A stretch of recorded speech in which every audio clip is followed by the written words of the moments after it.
Hi DIY players! Are you ready to add a touch of glamour to your holiday decor? Join us as we craft the stunning Christmas tree decorations with Kinyang's festive green, gold, and champagne shimmer ribbon. Let the DIY magic begin.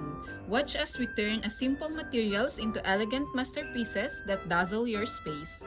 Gather your supplies: green ribbon, gold and champagne shimmer ribbons, cardboard tubes, Christmas balls, and bows.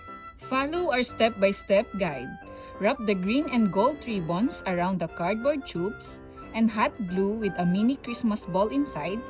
Complete the Christmas tree style by layering champagne ribbon bows for an elegant finish. Let's make this holiday season. See you and you're welcome to share Your amazing DIY with us!